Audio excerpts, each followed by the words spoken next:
Paulo César, como eu falei, veio do Pernambuco, Igreja Batista Missionária Serra Talhada. Embora ele seja jovem ainda, como vocês estão vendo, teve 12 anos como missionário junto aos povo tucano.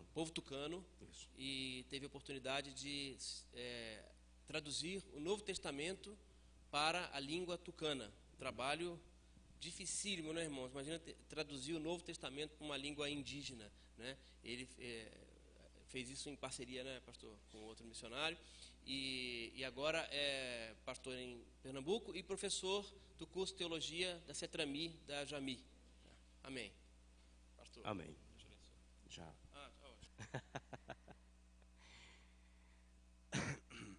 Irmãos, a graça e a paz.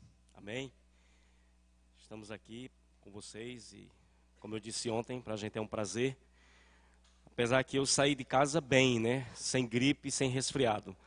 Mas não deu tempo nem descer no aeroporto de São Paulo, já.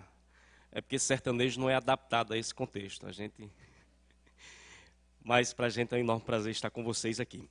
Nessa manhã nós vamos estar meditando na palavra do Senhor. Esse reloginho está certo, tá? Posso me basear por ele. Então tá bom.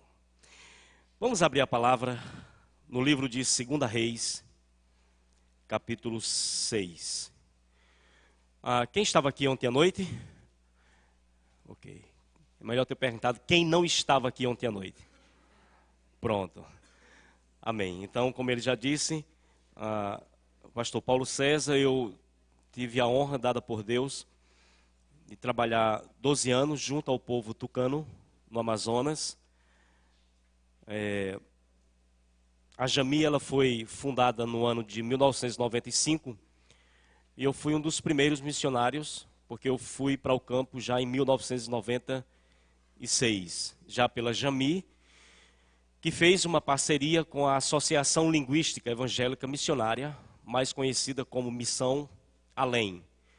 Então, nos 12 anos que eu estive no campo, eu tive esse privilégio de ser membro dessas duas instituições.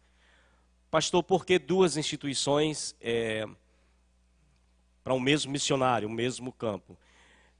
Por uma questão de foco. Por exemplo, a nossa junta de missões, por ser denominacional, ela lidava mais com essa parte do apoio financeiro, divulgação nas igrejas, do trabalho e levantar parceiros para o próprio projeto tucano, em termos financeiros. A Missão Além não trabalha com isso, ela não é uma instituição ligada a uma denominação.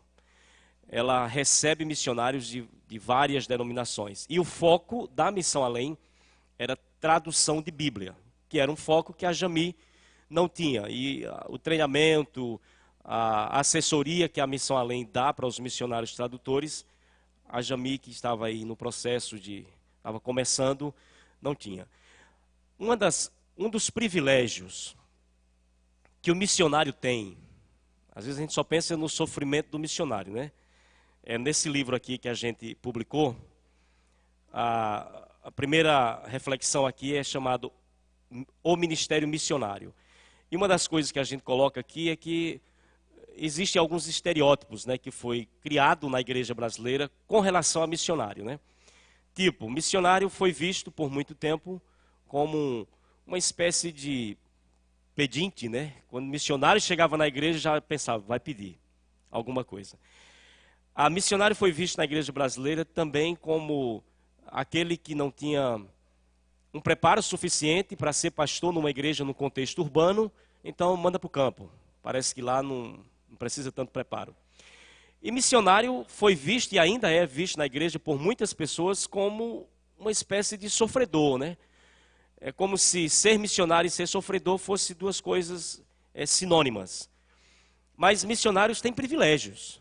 E um dos privilégios do missionário é que a gente pode exercer um trabalho além e acima, ultrapassando as fronteiras denominacionais.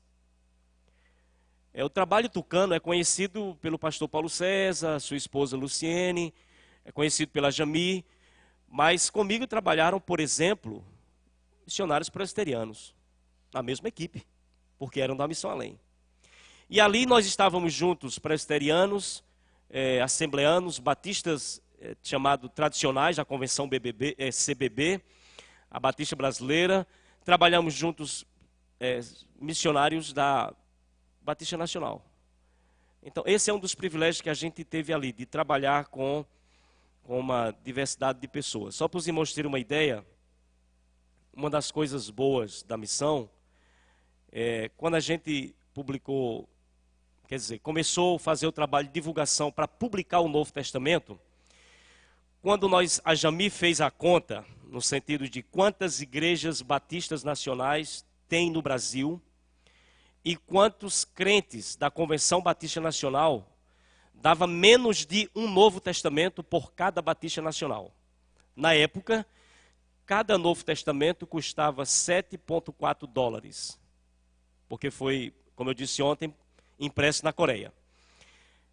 Quando foi passado para real, dava R$21. Cada Novo Testamento, já incluindo o frete para chegar aqui, para que para os indígenas ele pudesse chegar de forma gratuita. Então, quando a gente fez a conta, diz, dá menos de um Novo Testamento por cada Batista Nacional. Então, a publicação vai ser rápida e tranquila em termos financeiros, né? O resultado disso, irmãos, foi enviado, segundo o que a Jami me passou, uma espécie de mala direta para tudo que é a Igreja Batista Nacional, falando dessa publicação do Novo Testamento, para pastores e tudo. E quando a Jami contabilizou, não deu 30% do valor que era a publicação do Novo Testamento. Mas aconteceu um fato muito interessante. Uma igreja, Assembleia de Deus, um pastor da Assembleia de Deus, não me perguntem qual é a cidade, eu sei que é no Brasil, mas era uma Assembleia de Deus, entrou navegando na internet, entrou no site da Jami e viu no site da Jami essa divulgação da publicação de um Novo Testamento. Era apenas 2.250 exemplares. A Sociedade Bíblica queria para ela 150, 100 era para divulgação, 2.000 para distribuição. Então, essa igreja, no ano de 2004, 2005, entrou em contato com a Jami e ofertou R$3.000 para a publicação do Novo Testamento. Uma igreja Assembleia de Deus. Qual a relação da Assembleia de Deus e qual era, digamos assim, o compromisso da Assembleia de Deus com a publicação de um Novo Testamento, de um trabalho batista nacional? Mas é reino. E isso é o que importa, isso é o que interessa. Eu tive, nesse tempo de campo missionário, uma igreja e um irmão mantenedor fidelíssimo, nunca falhou um mês, presbiteriano, de uma igreja presbiteriana de Brasília. Então o missionário tem esse privilégio de ir um pouquinho mais além do que os limites de uma denominação. Mesmo sendo Batista Nacional, mas o trabalho que ali realizamos, eu não vejo como um trabalho Batista Nacional, mas no reino, né? Uma contribuição no reino de Deus. Nessa manhã, gostaria de trazer uma breve reflexão aqui para os queridos. Em 2 Reis, capítulo 6. 2 Reis, capítulo 6. Nós vamos ler alguns versículos do capítulo 6. Do versículo 24 até o 30. E logo em seguida, no capítulo 7, do versículo 3 até o versículo 9. Todos acharam? Amém? Os irmãos vão ficar uns minutinhos sentados. Vamos ficar em pé para a gente fazer a leitura da palavra. Logo em seguida, os irmãos se assentam. 2 Reis, capítulo 6. Desculpe, irmão, mas a coisa está séria. Capítulo 6, versículo 24. Depois disto, ajuntou Ben-Hadad, rei da Síria, todo o seu exército. Subiu e sitiou a Samaria. Houve grande fome em Samaria. Eis que a sitiaram a ponto de se vender a cabeça de um jumento ou de um asno por 80 siclos de prata e um pouco de esterco de pombas por 5 siclos de prata. Passando o rei de Israel pelo muro, gritou-lhe uma mulher: acode-me, ó rei meu senhor. Ele lhe disse: se o Senhor não te acode, de onde te acudirei eu? Da eira? Para quem não sabe, a eira era o lugar onde se batia o trigo, né? Ou do lagar, que era o lugar onde se pisava as uvas para fabricar o vinho. 28. Perguntou-lhe o rei: que tens? Respondeu ela: esta mulher me disse: dá-me teu filho, para que hoje o comamos e amanhã comeremos o meu. Cozemos, pois, o meu filho e o comemos. Mas dizendo-lhe eu a outro dia: dá teu filho para que o comamos, ela o escondeu. Tendo o rei ouvido as palavras da mulher, rasgou as suas vestes.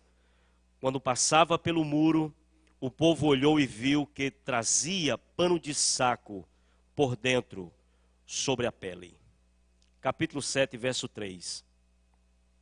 4 homens leprosos estavam à entrada da porta, os quais disseram uns aos outros: para que estaremos nós aqui, sentados até morrermos? Se dissermos, entremos na cidade, há fome na cidade, e morreremos lá. Se ficarmos sentados aqui, também morreremos. Vamos, pois, agora, e demos conosco no arraial dos Círios. Se nos deixarem viver, viveremos. Se nos matarem, tão somente morreremos. Levantaram-se ao anoitecer para se dirigirem ao arraial dos Círios, e tendo chegado à entrada do arraial, eis que não havia lá ninguém. Porque o Senhor fizera ouvir no arraial dos Círios ruído de carros e de cavalos, e o ruído de um grande exército, de maneira que disseram uns aos outros: eis que o rei de Israel alugou contra nós os reis dos heteus e os reis dos egípcios para virem contra nós.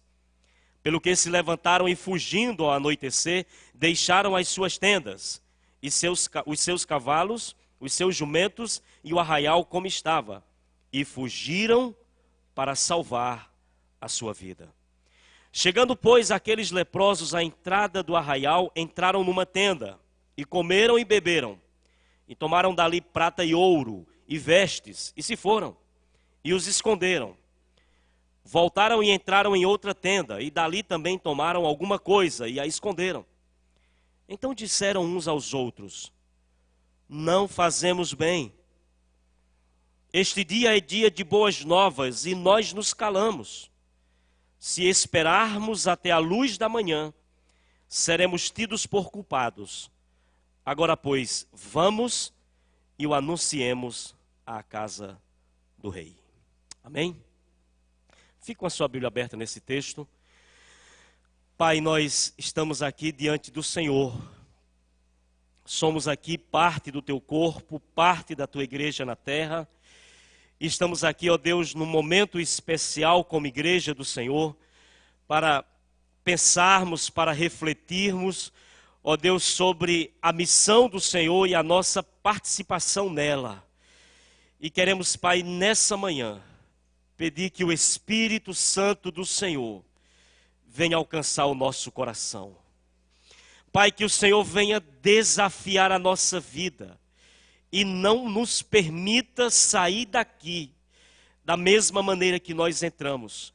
Não nos permita sair deste ambiente, ó Pai, com a mesma visão, ó Deus, e com a mesma atitude diante de Ti. Que Teu Espírito possa mudar nossa visão, nosso coração e mudar as nossas atitudes. Nós pedimos isto ao Senhor, em nome de Jesus. Amém e amém. Os irmãos podem sentar. Amados, a princípio esse texto ele não está diretamente relacionado ao tema missões. Apesar que nós sabemos que a Bíblia, toda a Bíblia, ela trata e trabalha essa ideia da responsabilidade missionária do povo de Deus. Desde o Antigo até o Novo, nós temos um Deus que está em missão, desde o Éden. E ao longo da história do povo de Deus, no Antigo Testamento, nós percebemos que em todo o Antigo Testamento Deus tinha um propósito, e esse propósito era muito claro. Como eu disse ontem, entre os povos da terra, Deus sempre propôs fazer um povo para si. Quando a gente fala de missões, normalmente se pensa em alguns textos chaves do Novo Testamento, mas toda a Bíblia ela trata desse tema missionário. Esse texto, ele não está assim diretamente relacionado a isso, a não ser em um tema que está em todo o Antigo Testamento e que raramente se trata na igreja como um tema missionário. Você vê no Antigo Testamento um tema que a gente chama o tema do antagonismo, né? Em todo o Antigo Testamento, você vê essa luta e essa vitória de Deus sobre os deuses das nações. Por exemplo, mais conhecida como as 10 pragas do Egito, ali está o tema do antagonismo. Quando Deus manda as 10 pragas para o Egito, Deus estava deixando claro, eu sou Deus, os deuses do Egito não são deuses. Quando você pega o livro de Daniel, ali está o tema do antagonismo. Deus deixou claro na Babilônia que de fato ele é Deus e não os deuses da Babilônia. Você percebe isso? Nesse texto, a gente poderia encontrar um pouco desse tema do antagonismo pelo fato de que o Senhor agiu aqui de forma milagrosa e o exército sírio foi disperso. Porém, não é esse o tema que eu queria abordar. Eu queria pensar nesse texto e extrair algumas lições. Nosso tempo é bem curto aqui, pelo que eu estou olhando no relógio aqui, mas eu queria compartilhar de forma bem pontual. Se você ler todo o capítulo 6, 7, você vai perceber que o que aconteceu aqui foi o quê? O cerco de Samaria. Samaria, ela era a capital do Reino do Norte. A nação de Israel, a partir de Roboão, filho de Salomão, foi dividida em 2 reinos. O Reino do Sul, com capital em Jerusalém, que era mais conhecido como Judá, e o Reino do Norte, com a capital em Samaria. E aqui o que acontece? O rei da Síria leva todo o seu exército e cerca Samaria, a capital do Reino do Norte. Nós sabemos que as cidades antigas elas eram muradas, tendo um portão principal de saída e entrada. Esse portão servia para muitas coisas. Dentre elas, o portão da cidade era tido e usado até como tribunal, onde se julgava as causas do povo no portão da cidade. E ali estava Samaria cercado e o povo não podia entrar nem sair. Quem estava lá dentro acabou, não tinha como sair para ir trabalhar nas suas plantações de trigo e cevada, não tinha como sair para trabalhar nas suas plantações de uva, porque era a base da alimentação da época. E a Bíblia vai mostrar que esse cerco foi tão prolongado, que no versículo de número 25, qual foi o resultado desse cerco? Vai dizer que houve grande fome em Samaria. Porque o povo trancado na cidade estava consumindo todo o alimento ali armazenado e não dava mais conta de abastecer todo mundo. Essa intensidade da fome, ela é ressaltada por 2 coisas. Veja aqui no versículo 25 do capítulo 6, que a fome ela foi tão intensa que começaram a vender o quê? A cabeça de um jumento, a cabeça de um asno, por um preço exorbitante. Para começar, o jumento era um animal, a carne dele era proibida para o consumo.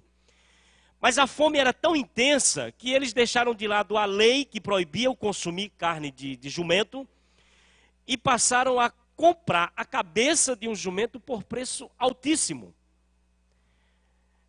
Isso mostra a intensidade da fome, mas muito mais foi o que aconteceu aqui com essa mulher que pede ajuda ao rei.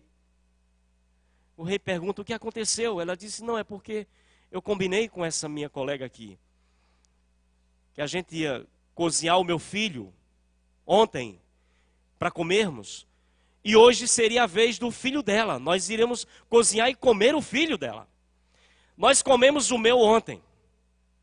Agora eu fui falar com ela para a gente cozinhar e comer o filho dela, e ela simplesmente escondeu.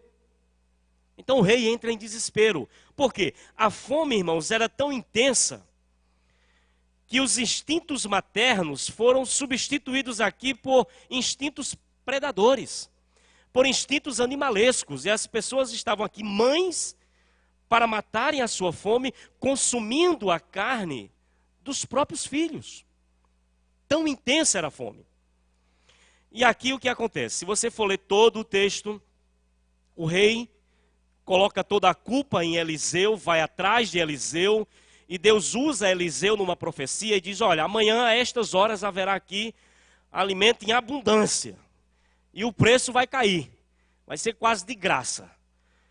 Um capitão que estava lá disse, olha, nem se Deus abrir janela do céu, dava para fazer isso.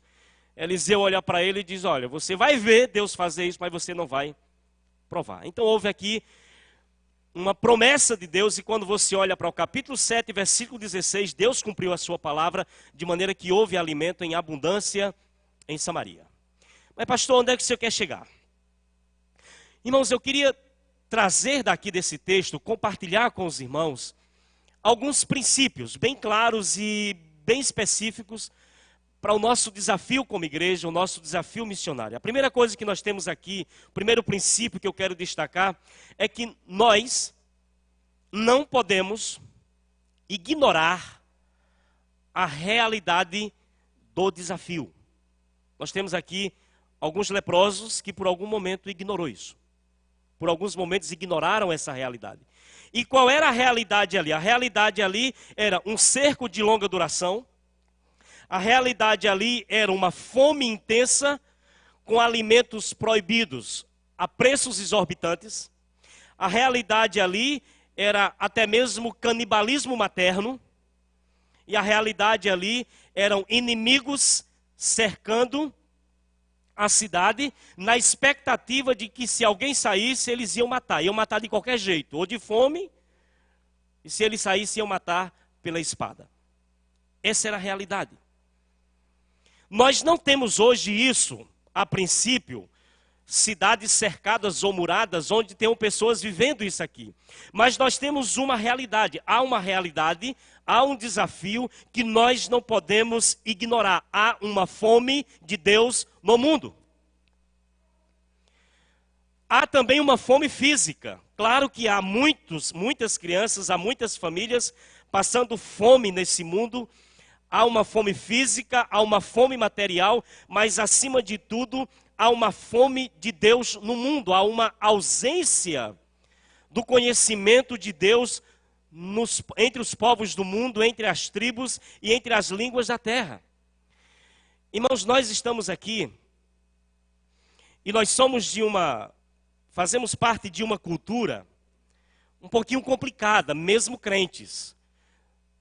Pastor, mas isso era antigo, não é não.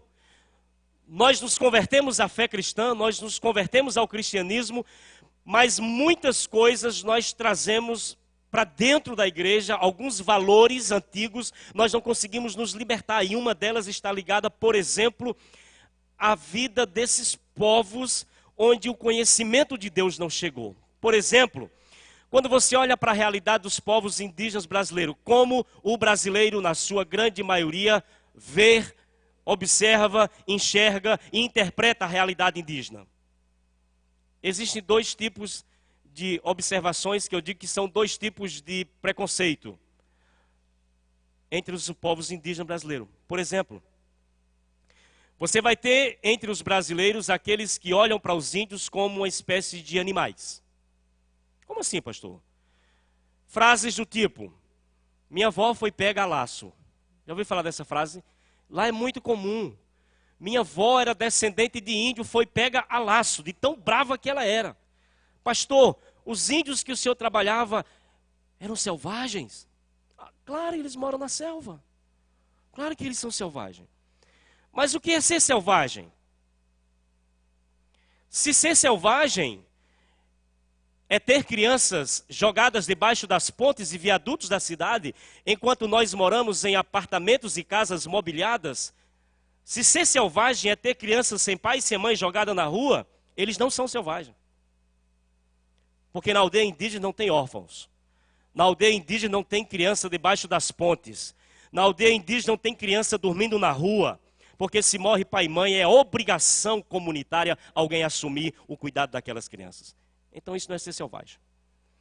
Se ser selvagem é cada um viver a sua própria vida, viver o seu próprio consumo, trabalhar para manter a si mesmo, a sua família individualmente, eles não são selvagens.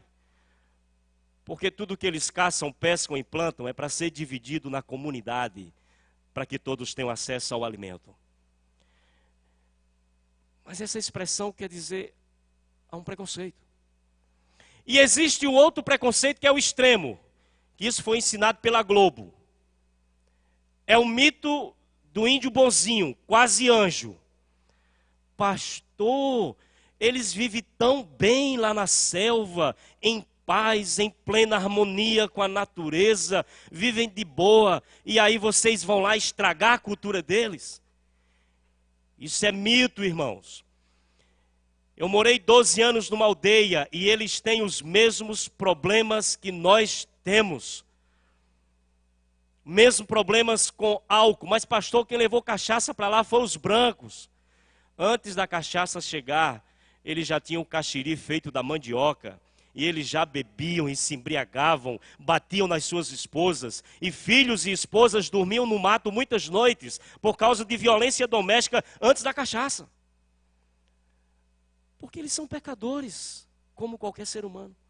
Mas, irmãos, há essa ausência do conhecimento de Deus entre os povos e muitas vezes nós ignoramos essa realidade. Por exemplo, esses povos estão presos a crenças. Eu trabalhei com um povo onde o que prevalece é a cultura do medo. A mulher está grávida, aí existe o medo, quando ela vai para o rio tomar o banho, de que os espíritos da água passem para ela algum tipo de doença. A criança nasce, há todo um pré-natal feito pelo pajé, com benzimentos e outras coisas mais, para proteger essas crianças dos espíritos que são donos da caça, que são donos da pesca, que são donos das frutas. A mulher vai tomar o seu banho, depois que tem o bebê, o mau cheiro pode atrair o espírito da água e vai transmitir doença, então há todo um ritual para a proteção delas. A menina cresce, tem a primeira menstruação, aí existe o medo dela ir para o rio tomar o banho, porque tudo é no rio, né? Porque senão o espírito da água vai ser atraído pelo odor da menstruação e vai transmitir doença para aquela menina. Uma pessoa morre, existe o medo do espírito da pessoa que morreu. Então é a cultura do medo. Vai para a roça, tem o medo do espírito da mata, vai caçar, tem medo dos espíritos que são donos dos lagos, das caças, são donos da pesca, dos peixes. A cultura do medo. Dentro do nosso país, e só quem liberta esses povos da cultura do medo é o conhecimento de Deus. Eu pude presenciar isso, o Edmilson, que foi o primeiro convertido da aldeia, o momento que ele rompeu com todas essas crenças, a aldeia se revoltou contra ele. O pai e a mãe eram contra ele, mas ele disse, não, eu não preciso mais desses benzimentos, dessas proteções, porque hoje eu creio num Deus que é o Criador, que é o dono da caça, que é o dono da pesca, que é o dono do peixe, e eu não preciso ter medo mais disso. O Evangelho é libertador. Mas nós não podemos ignorar que há essa realidade muito forte. Essa fome de Deus, essa ausência do conhecimento de Deus aqui dentro do nosso país. Eu não estou nem indo mais longe, eu estou falando só aqui das nossas fronteiras. Quem já ouviu falar do Ronaldo Lidório? Já ouviram falar aqui dele? Missionário presbiteriano? Em um dos seus livros, em um dos seus materiais que eu li, o Ronaldo, falando do trabalho dele entre os concombas na África, ele destaca algo interessante. A base do alimento entre os concombas era o inhame e carne de rato. Óbvio que não é rato de esgoto, porque lá não tem esgoto, né? Mas era rato. Mas uma das coisas que chamou a atenção do Ronaldo é como que um povo que cria animais, cria boi, cria vaca, cria galinha, cria todas essas aves, tem carne em abundância, tem a base alimentar com carne de rato e inhame. Por que eles não comem carne de boi, se eles são criadores disso? Aí o que é que ele descobre? que um concomba, um membro do povo concomba, ele trabalha a vida inteira para criar gado e galinha para o momento da morte. Por isso que ele não consome. Não é porque ele não gosta da carne do boi. Não é porque ele não gosta da carne da galinha. É porque, segundo a cultura, quando eles morrem, eles vão ter que enfrentar um espírito chamado Grumadi. Que esse espírito era o mais temido na aldeia. E eles tinham que apaziguar esse espírito ofertando e oferecendo sacrifícios de animais. Então eles trabalhavam a vida inteira, comiam carne de rato, porque no funeral dele, ele tinha que ter boi e galinha suficiente para oferecer para esse espírito. Então eles viviam uma fome física, material, mas também uma fome de Deus, a ausência desse conhecimento. Aí Ronaldo leva o conhecimento de Cristo para aquele povo. Já era Grumadi. Eles perceberam que há um Deus que é muito maior do que esse espírito e que estando nesse Deus eles não têm que ter medo nem fazer nada para apaziguar Grumadi. E agora eles têm a base alimentar, ainda continuam comendo rato, mas também consumindo carne de boi, carne de galinha, porque agora eles sabem que não precisam mais trabalhar para apaziguar esses espíritos no final. Mas enquanto o evangelho não chega, há essa fome. E muitas vezes nós, como igreja, ignoramos esse desafio. Mas a segunda lição que nós temos aqui é que está ali a cidade com fome, mães comendo a carne dos seus próprios filhos, carne proibida sendo vendida a preço exorbitante, e do lado de fora, no capítulo 7, versículo 3, quem que está lá? Do lado de fora, porque eles não podiam estar dentro da cidade, porque eram leprosos. Eles não podiam ter uma convivência social. Então eles estavam do lado de fora, na porta da cidade. Estava quem ali? Alguns leprosos. Veja aí, capítulo 7, versículo 3. E esses leprosos olharam um para o outro. E aí no versículo 3, o que é que eles disseram uns para os outros? Para que estaremos nós aqui sentados até morrermos? Ou seja, nós vamos ficar sentados aqui esperando a morte chegar? Aí o que é que eles pensaram entre eles no verso 4? Se dissermos, entremos na cidade, o que é que tem lá? Tem fome. E o que é que vai acontecer? Nós vamos morrer. E aí ele segue, se nós ficarmos sentados aqui, qual vai ser o resultado? Nós também vamos morrer. Então vamos fazer assim, vamos lá no Arraial dos Círios. Se a gente chegar lá e ele não nos der comida, é possível que ele nos dê, a gente vai viver. Mas se eles nos matarem, nós já vamos morrer mesmo. Então qual era a perspectiva que esses leprosos tinham? Só uma, a morte. Mas aí eles vão, chegam lá, se deparam com aquela situação, Deus provocou aquele barulho que parecia um exército, os sírios fogem, e eles chegam lá, versículo de número 8. Não tinha ninguém. E aí o texto vai dizer no verso 8 o quê? Chegando, pois, aqueles leprosos à entrada do arraial, entraram numa tenda e fizeram o quê? Comer e beberam. E depois, tomaram dali prata e ouro. E o que mais? E vestes. E fizeram o que com a prata, o ouro e as vestes? Esconderam. Aí eles voltaram e entraram em outra tenda. E fizeram o quê? Tomaram dali mais alguma coisa. E fizeram o quê? Esconderam. Espera aí, irmãos. Vamos pensar aqui no segundo princípio. Quando nós perdemos a sobriedade, quando nós perdemos a lucidez, nós simplesmente ignoramos a realidade do desafio. Qual era a perspectiva deles conforme nós vimos aqui? A única coisa que eles conseguiam enxergar no fim do túnel era a morte. Mas agora eles chegam aqui, por um momento, eles perderam a sobriedade. Eles se esqueceram de que havia uma cidade cercada e que dentro dos muros daquela cidade havia fome. E aí, o que se tornou o foco deles naqueles momentos? O foco deles foi a satisfação das suas necessidades imediatas. Eles comeram e beberam, até aí normal. Mas depois, parece que eles ficaram meio enfeitiçados, meio embriagados com tudo que eles viram aqui.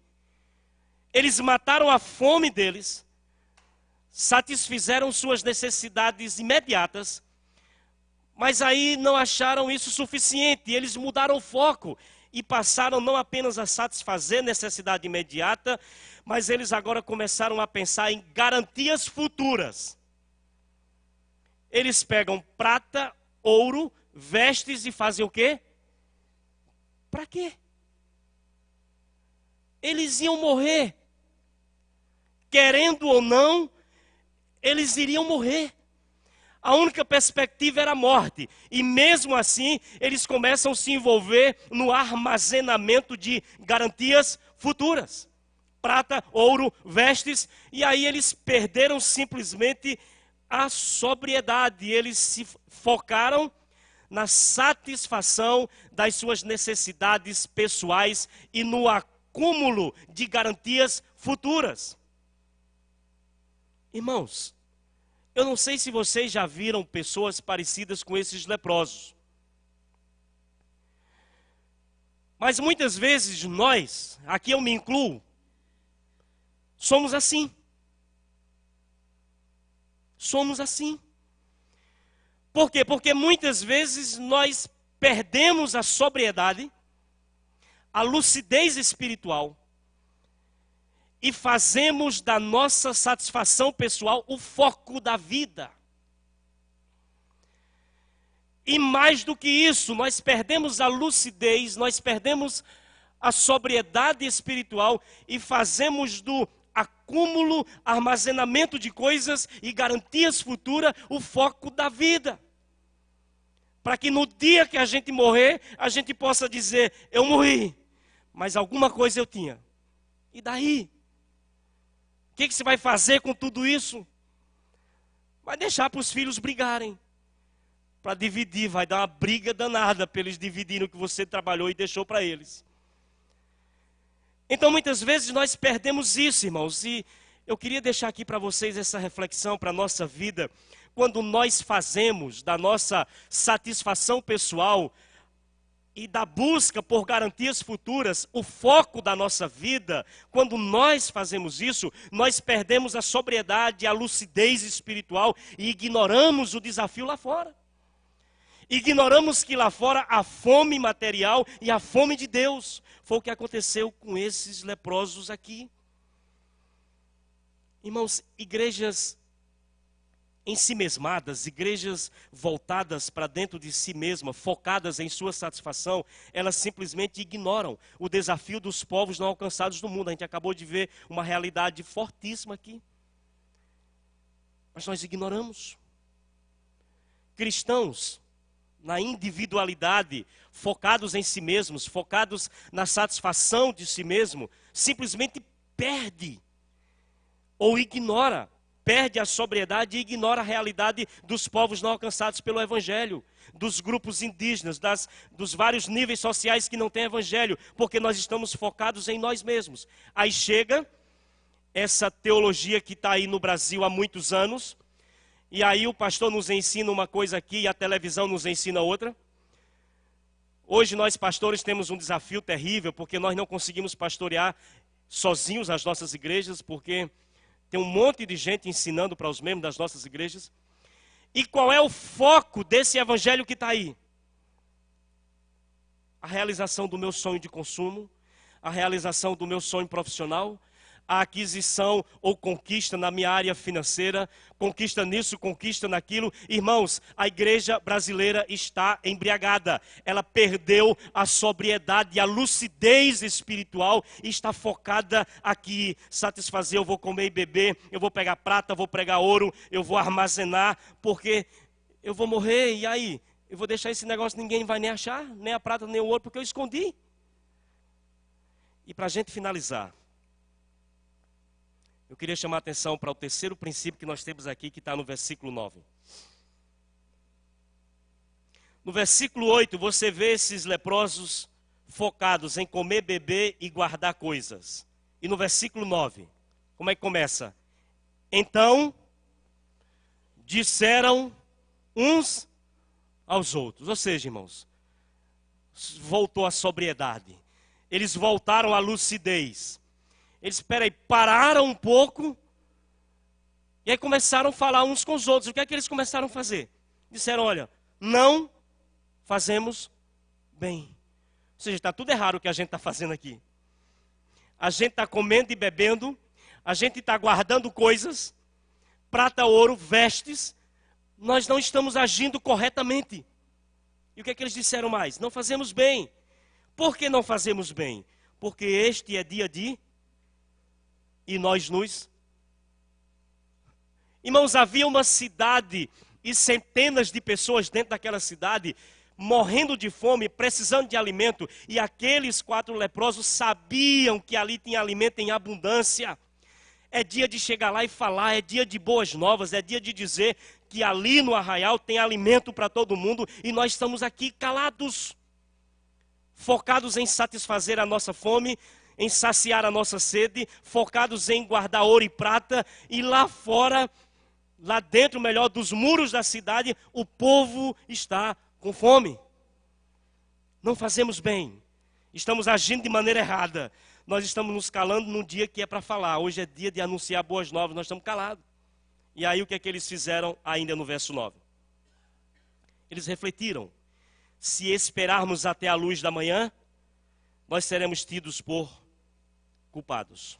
Agora, pois, vamos e anunciemos a casa do rei. Observe, e aqui eu finalizo. Quando eles perderam a sobriedade e a lucidez, eles esqueceram da cidade de quem estava morrendo lá. Mas quando eles recobraram a lucidez, quando eles recobraram a sobriedade, a primeira coisa, nós não estamos agindo corretamente. Nós estamos agindo errado. Eles chegaram a uma conclusão. Reconheceram ser culpados. Se nós formos esperar até amanhecer para falar, nós seremos tidos por culpados.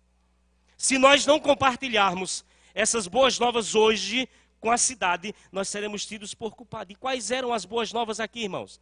Tem comida para matar a fome física.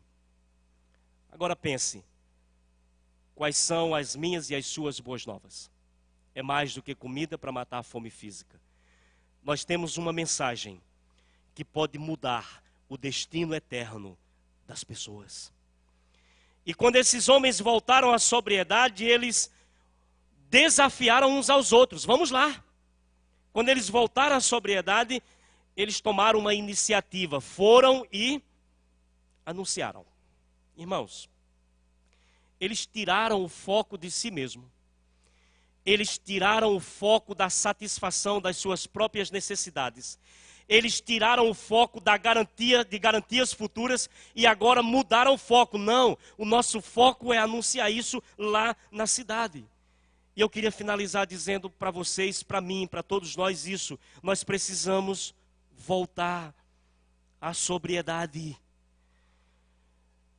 Nós precisamos ter cuidado, irmãos, porque nós estamos cada vez mais meio que enfeitiçados, embriagados e temos perdido a nossa lucidez espiritual porque estamos focados em nós, nas nossas necessidades, nas nossas questões pessoais e nas nossas garantias futuras. E aí nós perdemos isso. Nós precisamos reconhecer que nós não podemos reter para nós as boas novas do Evangelho. Não podemos. Nós precisamos reconhecer, irmãos, que o Evangelho não é uma propriedade particular de usufruto privado da igreja. Não é isso. O Evangelho é algo que foi repassado, confiado à igreja para ser partilhado, para ser repartido, para ser compartilhado, para ser proclamado, para ser anunciado. Mas às vezes nós agimos como se o Evangelho fosse uma propriedade particular nossa de usufruto privado. É nosso e não é. É para ser partilhado. Então eu queria que você olhasse novamente para o versículo 9 e a gente vai terminar lendo esse versículo. Então disseram uns aos outros: não fazemos bem. Por que não? Porque este é dia de boas novas. E nós fazemos o quê? Nos calamos. Se esperarmos até a luz da manhã, seremos tidos por culpados. Agora, pois, vamos e anunciemos a casa do rei. O desafio que eu queria deixar para mim e para você nessa manhã é esse. Não fazemos bem. Não estamos agindo corretamente. Hoje é dia de boas novas. Você tem essas boas novas para dizer, para proclamar, para partilhar. Você tem. Deus lhe confiou isso. E nós precisamos pedir: Senhor, faça conosco o que o Senhor fez com o pródigo. Prestar atenção no pródigo? Aquele cara que sai de casa, que vai estragar tudo desordenadamente. Enquanto ele tinha algo para consumir para si mesmo e consumir com os demais que estavam junto, ele não lembrou da casa do pai. Mas o texto diz uma frase bem interessante: caindo em si. Quando ele caiu em si, ele disse: não, peraí, a casa do meu pai tem pão e eu estou aqui. Irmãos, nós precisamos voltar a isso. O pródigo voltou à sobriedade. Mas o que Deus precisou, o que precisou acontecer na vida dele para ele voltar à sobriedade?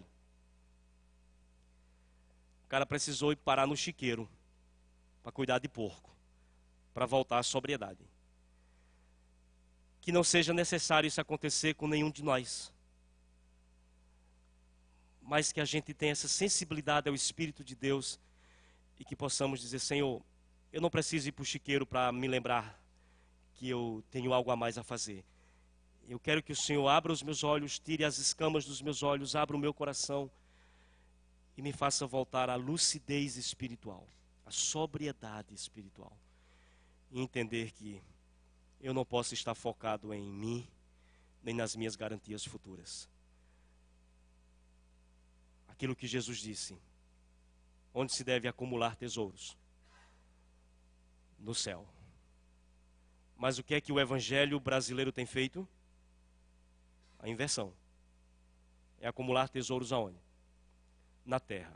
Ora, irmãos, se eu estou tão bem aqui, se Deus tem me feito tanto bem e tem me dado bom emprego, casa própria e algo suficiente para o meu conforto, o céu pode esperar, porque aqui está bom.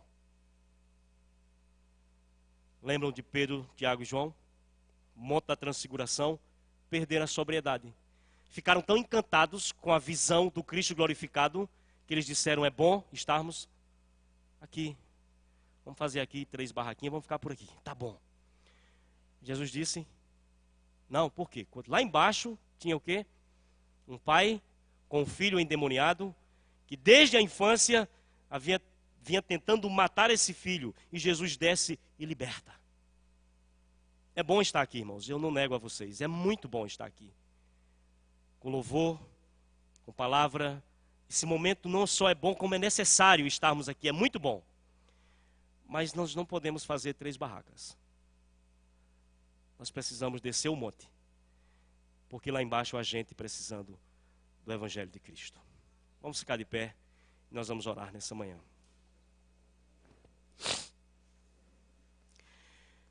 Pai, nós estamos aqui nesta manhã, na Tua presença. E nós queremos, Pai, bem dizer, porque somos filhos.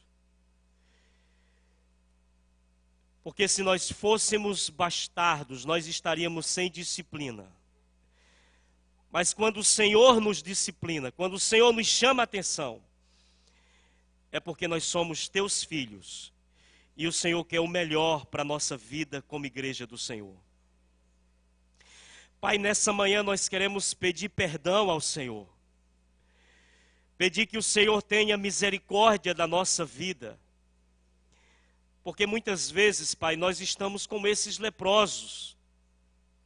Muitas vezes nós estamos focados na satisfação das nossas necessidades, focados nas nossas garantias futuras, e nos esquecemos que a gente, morrendo de fome, sem o conhecimento do Senhor, e nós ficamos embriagados, envolvidos com essas coisas, que são passageiras, que o ferrugem corrói, que a traça come, que o ladrão rouba. E nós precisamos que o Senhor nos ajude, Pai, a entendermos que o tesouro que de fato vale a pena é aquele tesouro que é ajuntado nos céus. É aquele que o ladrão não rouba, é aquele que a traça não corrói, que o ferrugem não come, é aquele que homem nenhum pode tirar de nós, porque está acumulado para a eternidade. E nós pedimos que o Senhor nos ajude nessa manhã. Abra os nossos olhos, tire as escamas dos nossos olhos e nos ajude a enxergarmos com os olhos do coração. Aquele olhar que o Senhor tinha, que olhava para as multidões e se compadecia delas. Nos ajude a olhar com o teu olhar. Pedimos isso ao Senhor nessa manhã, em nome de Jesus. Amém e amém. Poder sentar, Ricardo? Encerrado. Amém. Irmãos, que Deus nos abençoe, em nome de Jesus.